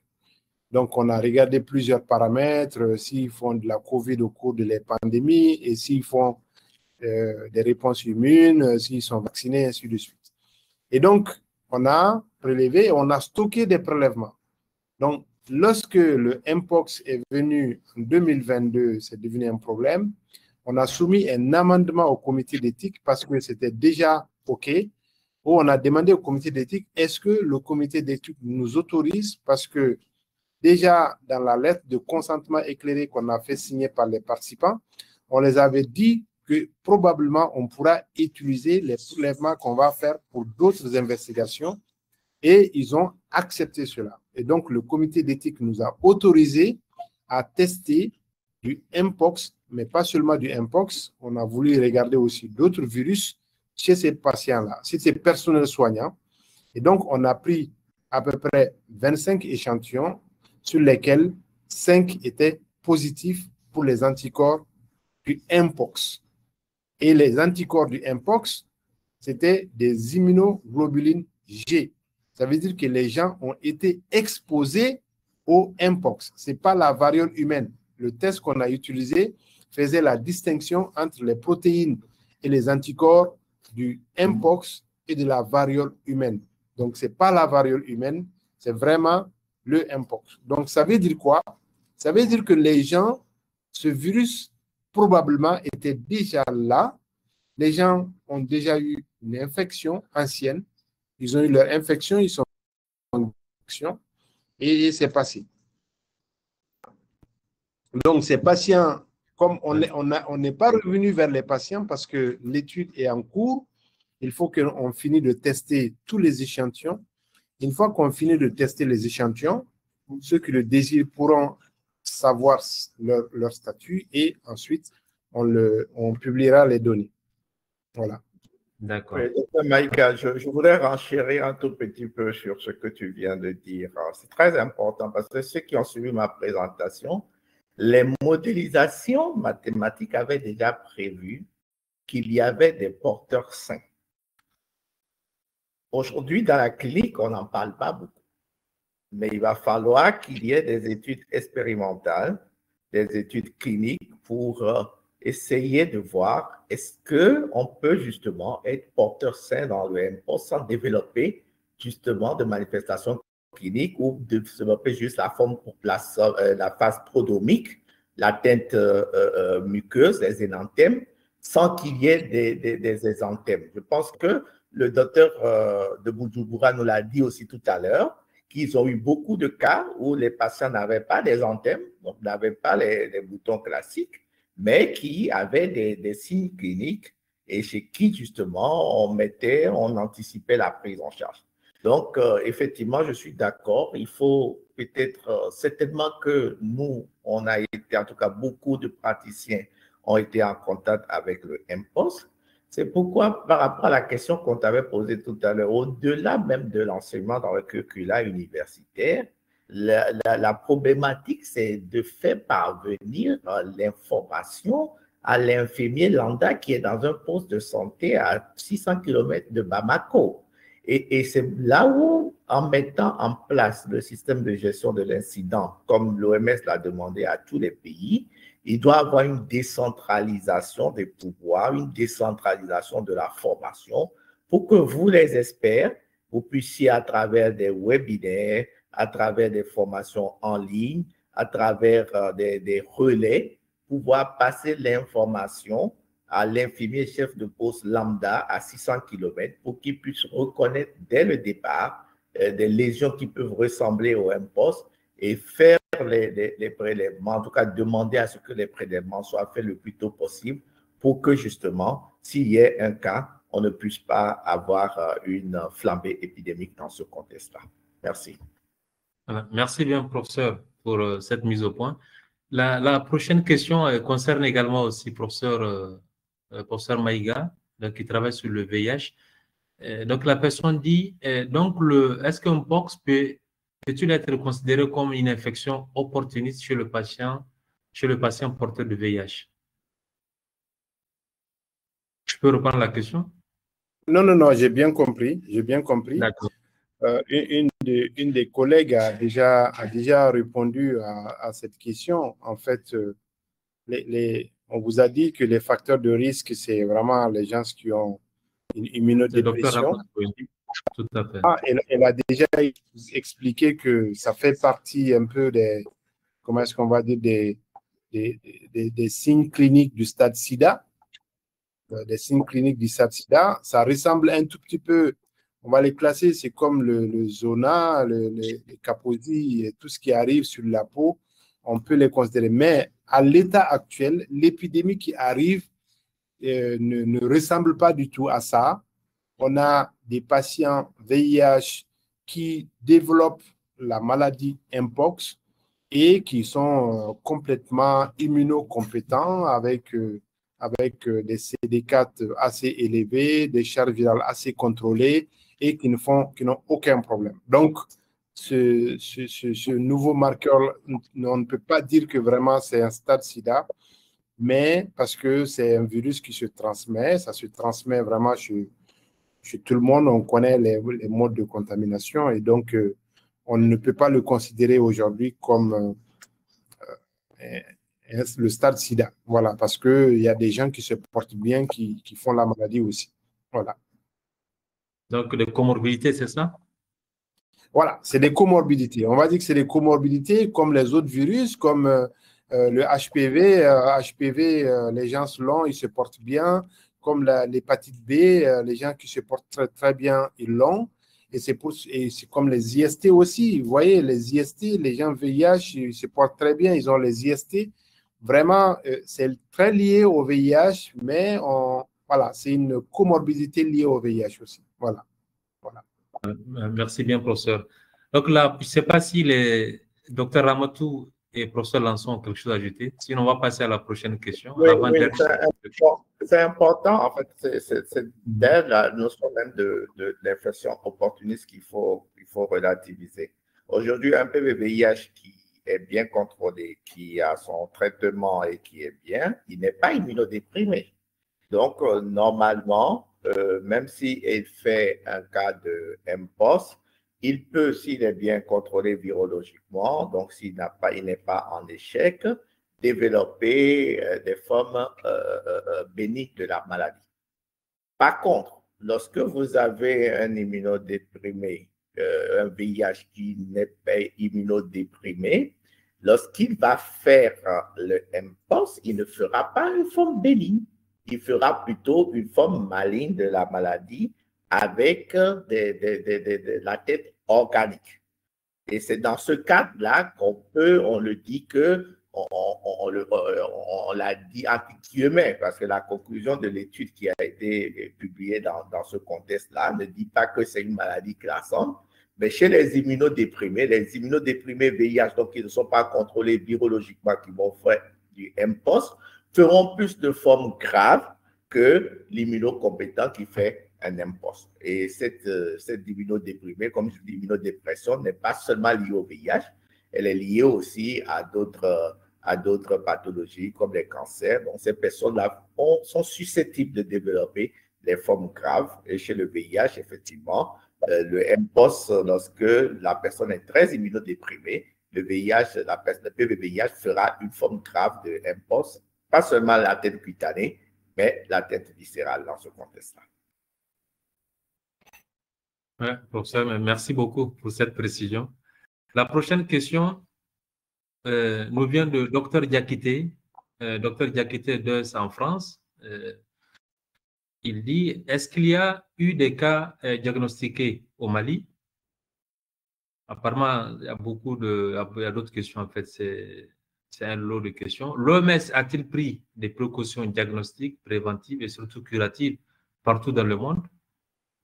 Ensuite, sa troisième question, les cas d'immunité naturelle sont-ils fréquents?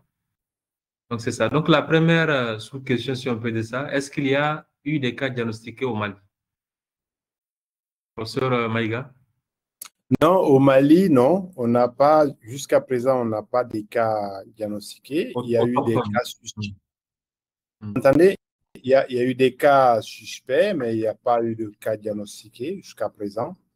Donc, et le ministère de la Santé et du Développement social a fait régulièrement des communiqués pour rassurer le personnel et l'ensemble de la population pour dire que pour le moment, malgré qu'il y a eu 2 cas confirmés en Côte d'Ivoire, le Mali n'a enregistré aucun cas de Mpox au Mali.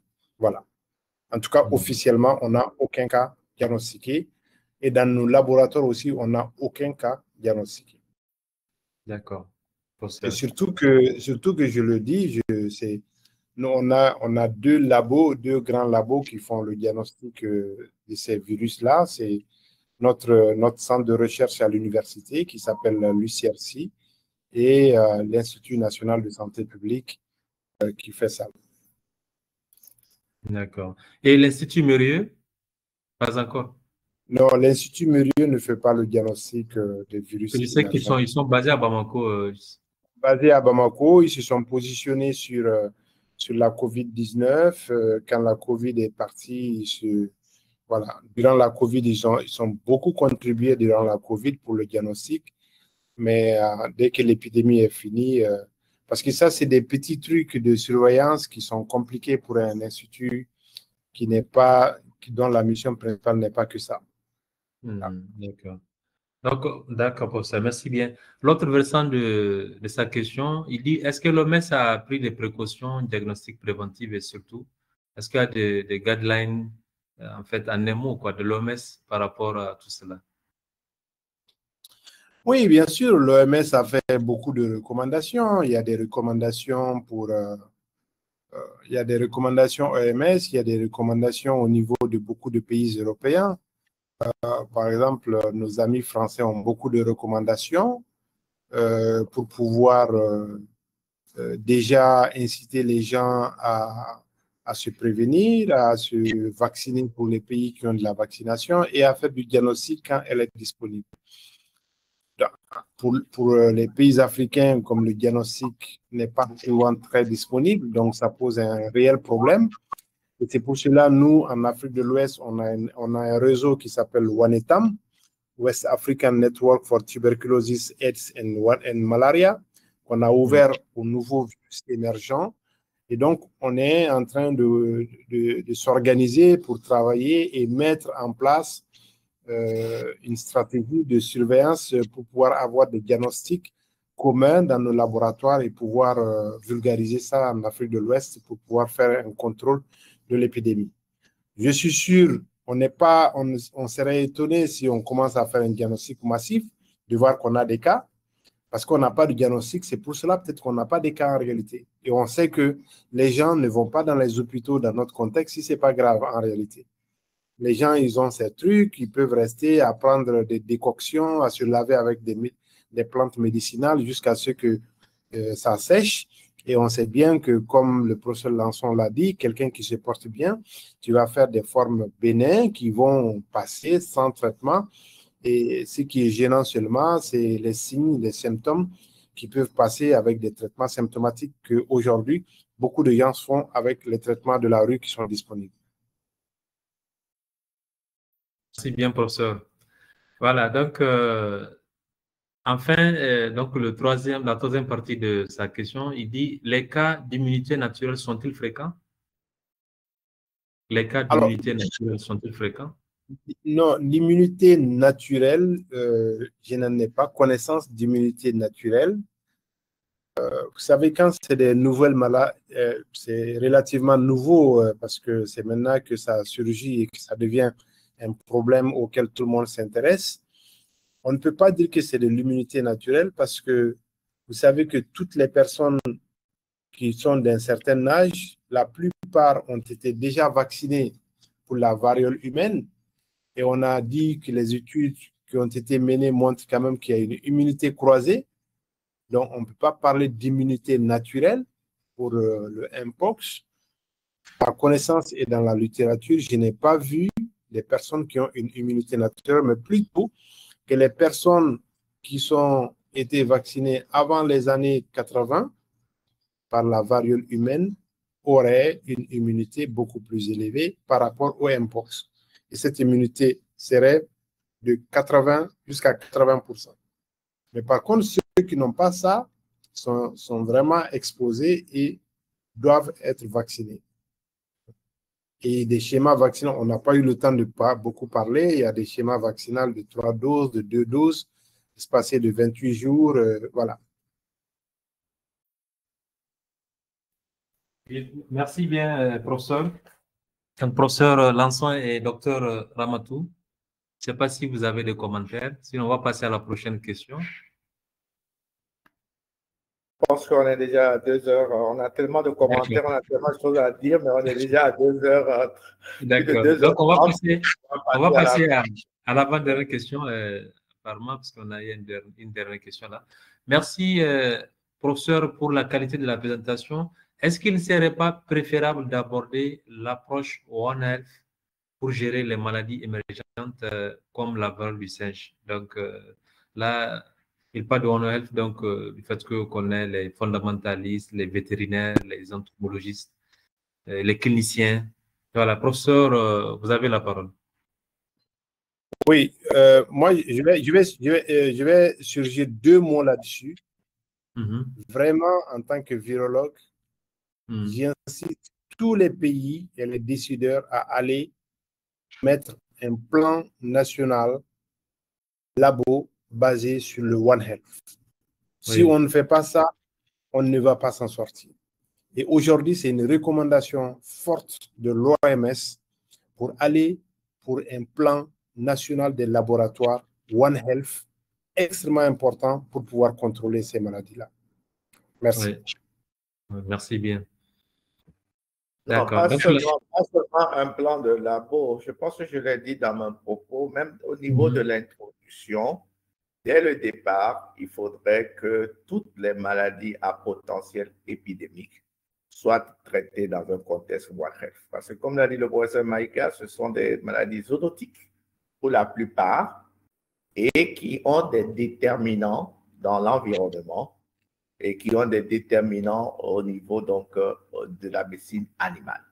Donc, on ne peut plus aujourd'hui parler de prise en charge de maladies à potentiel épidémique sans parler donc du concept One Health. Et le concept One Health doit être inscrit même, et si vous voyez un peu ce que j'avais procédé comme système de gestion de l'incident que tous les pays normalement doivent avoir, c'est que ce concept One Health doit être, comme l'a dit le professeur Maïga, même au sommet de l'État. Au Sénégal, par exemple, c'est la primature qui gêne le concept One Health pour qu'il y ait une coordination. Et aujourd'hui, dans le système de gestion de l'incident, vous avez donc les adjoints du manager qui sont à la fois vétérinaires, à la fois environnementalistes et à la fois médicales. Parce que tant que ces trois parties donc, de l'ensemble, ce trépied n'est pas pris en compte, toutes les maladies zoonotiques aujourd'hui, on ferait même mieux de les séquencer dès maintenant et de les modéliser parce que ces virus-là vont après, du fait qu'on commence par trop s'approcher des animaux, ces virus vont tôt ou tard donner des maladies émergentes. Donc, vraiment, je suis d'accord avec celui qui l'a dit, le concept One Health doit être obligatoirement au centre de toutes les politiques de riposte et de contrôle des épidémies. Merci bien, professeur Lançon. Donc, je rappelle que vous êtes à l'IFR de Thiès au Sénégal. Donc, j'ai une question curieuse avant de passer à la dernière question, s'il vous plaît. Je voudrais savoir si Dr Amatou, peut-être malheureusement on ne pourra pas l'entendre, en tant que dermatologue, toujours dans ce cadre de One Health, ça c'est une question de ma part, est-ce qu'il vous arrive de travailler avec les entomologistes? Est-ce que ce soit des thèses ou bien sur le terrain, voilà. Donc, la peau et insectes, souvent c'est... Vous m'entendez, professeur, docteur Amatou? Oui, je vous entends. Bon, par exemple, ici, le petit pasteur ici, le réseau Sermes, je sais qu'ils font beaucoup d'entomologie. Est-ce que vous travaillez ensemble? Oui, on travaille ensemble dans le cadre des urticaires, des allergies liées aux insectes. Donc, dans les patch tests qu'on a l'habitude de demander avec les allergologues, dans les batteries de tests, il y a les tests pour les blattes, les acariens et autres petits insectes qu'on retrouve dans les maisons. Donc, oui, c'est assez courant quand même, c'est assez courant. Avec le docteur Taïrou. Voilà, avec les docteurs Taïrou. Donc, on demande beaucoup de tests et dans les tests, il y a souvent des recherches entomologiques. Maintenant, avec le CERMES spécifiquement, non, mais plus avec les allergologues. D'accord. Donc, la dernière question, les tests réalisés dans votre étude étaient spécifiques au Mpox. Donc là, je pense que c'est une question adressée à professeur Maïga. Merci bien, Ramatou, pour la question. Professeur Maïga, vous êtes là? Professeur Al-Mustafa Maïga? Oui, je suis là. Je pense que vous avez déjà répondu à cette question. Hein? Vous avez déjà répondu. Oui, peut-être que la personne était venue en retard. Oui, tout à fait. Bon, il veut savoir les tests qu'on a utilisés. Alors, oui, est-ce que c'était spécifique? C'est un test spécifique pour le Mpox qui a été développé en Suisse, qui coûtait très cher d'ailleurs. Et donc, comme on était très curieux, on voulait vraiment aller vers ça. Et on avait un petit fonds, donc il fallait l'utiliser. On a utilisé ça. Voilà. Tout à fait. Est-ce que le réseau ne peut pas, justement, comme recommandation de ce webinaire, parce que ce que Mike a fait avec son labo est assez intéressant, voir comment au niveau de l'Afrique de l'Ouest, on peut, à partir de leur projet, donc soumettre ça au comité d'études de nos pays et faire cette même étude au niveau de nos pays pour voir justement cette possibilité afin de voir depuis quand, en fait, le mpox circule en Afrique de l'Ouest, dans les pays qui sont, entre guillemets, exempts aujourd'hui des mpox. Moi, je vais peut-être après le webinaire contacter Maïga pour en discuter en privé, certainement. Tout à fait. Avec plaisir. Oui, tout à fait. Pourquoi pas? Et surtout qu'il y a même, en fait, il y a un réseau spécifique, donc sous-régional. C'est vrai, c'est plus anglophone, dont le professeur Maïga parlait. Et je pense qu'à partir de là, c'est encore plus spécifique. Pour que cela fasse tache d'huile. Et nous, en tout cas, on sera là ouvert par rapport donc à la collaboration et tout. Il y avait d'autres questions qu'on avait sautées parce qu'on les a considérées comme hors sujet, entre guillemets. On s'excuse auprès de ces participants.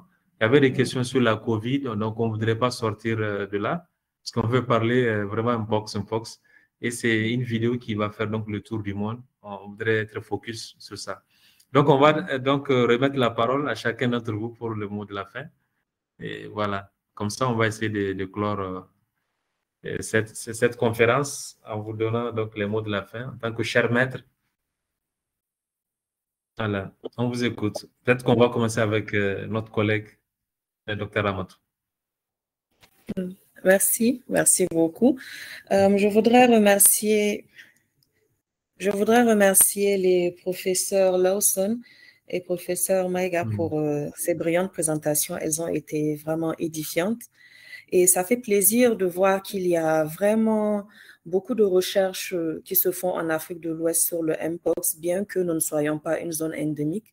Ça prouve que nos professeurs sont à la recherche, qu'ils sont à la pointe et c'est vraiment bien.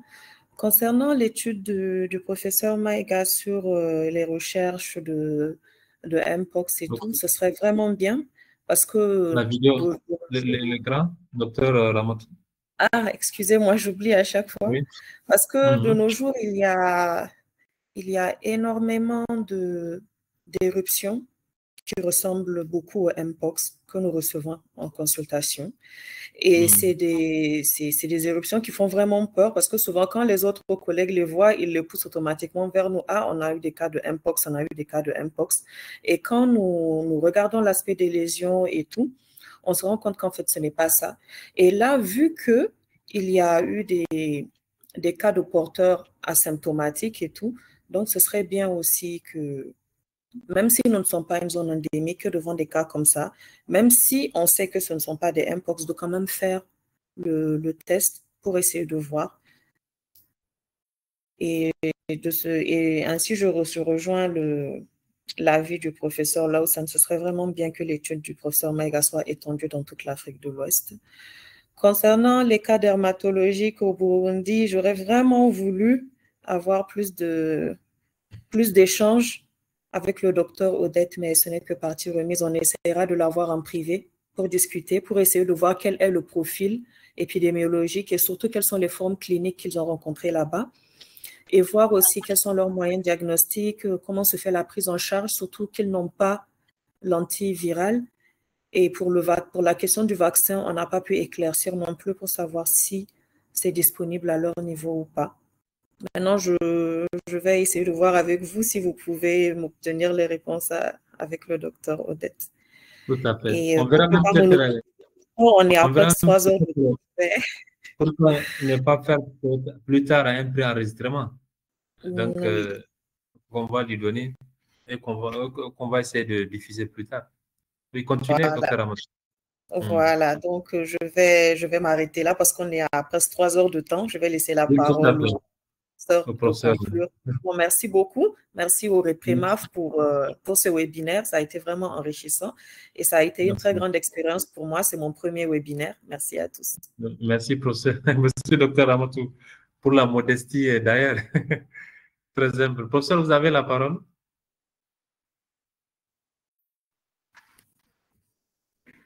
Donc, je ne sais pas lequel d'entre les deux est disponible, professeur. Et, docteur Odette, on est désolé que le son ne passe pas. Le professeur Maïga? Oui, donc, en tout cas, c'est lieu de vous remercier Je remercie tous les collègues qui ont eu l'aimabilité de nous écouter, de nous poser des questions. Ça fait plaisir. Et je félicite vraiment le REPRAMAF vraiment de la vivacité par laquelle vous organisez régulièrement ces webinaires. Et Merci. moi, je les ai déjà suivis à travers d'autres thématiques qui ne sont même pas de mon intérêt, parce que il y a des acteurs qui sont dedans qui me disent « Ah, je dois intervenir ».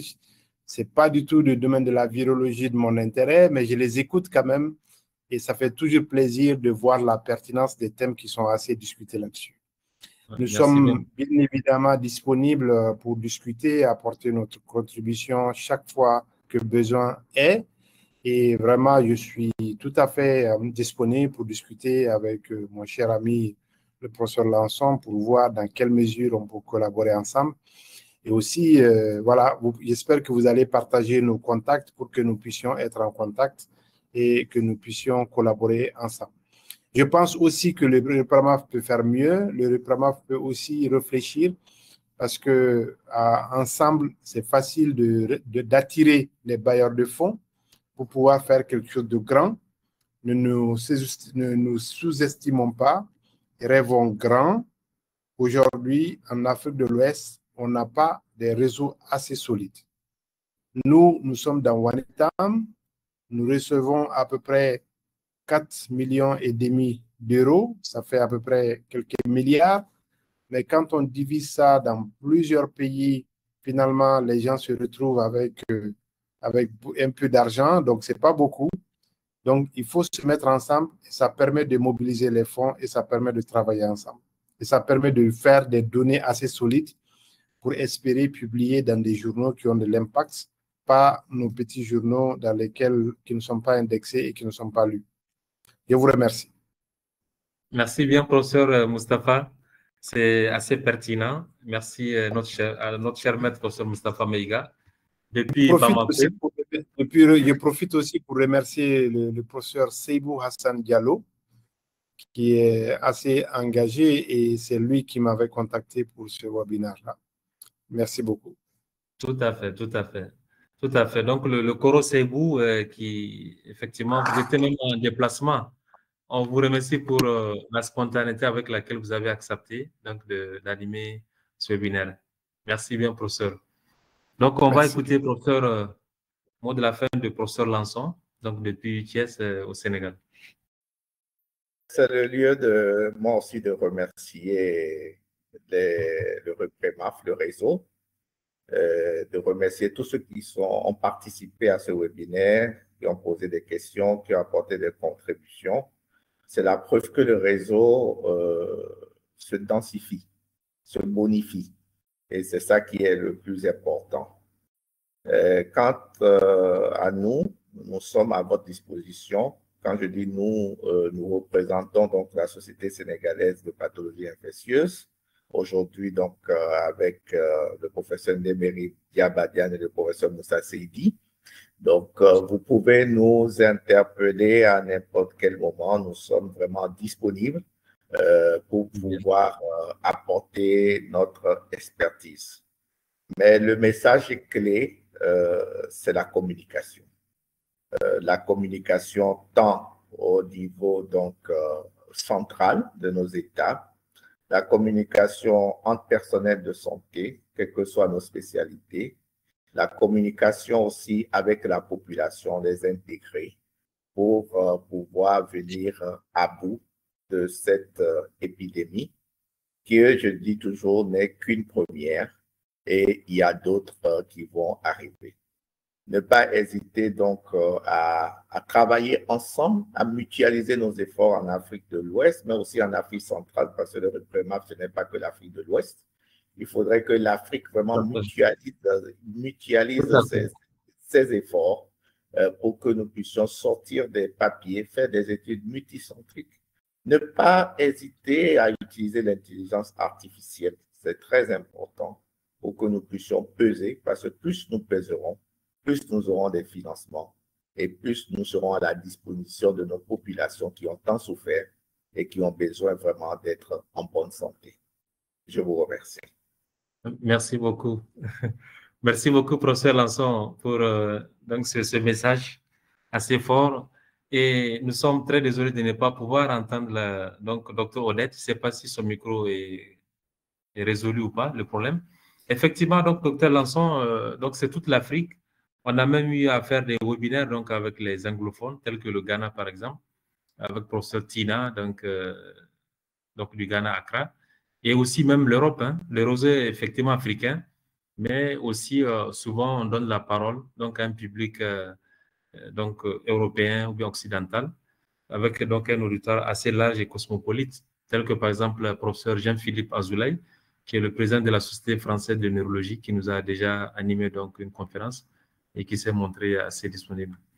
Et vraiment, on est très fiers vraiment, je vous le dis, c'est l'un des meilleurs webinaires qu'on a organisé en termes d'échange, en termes de diversité.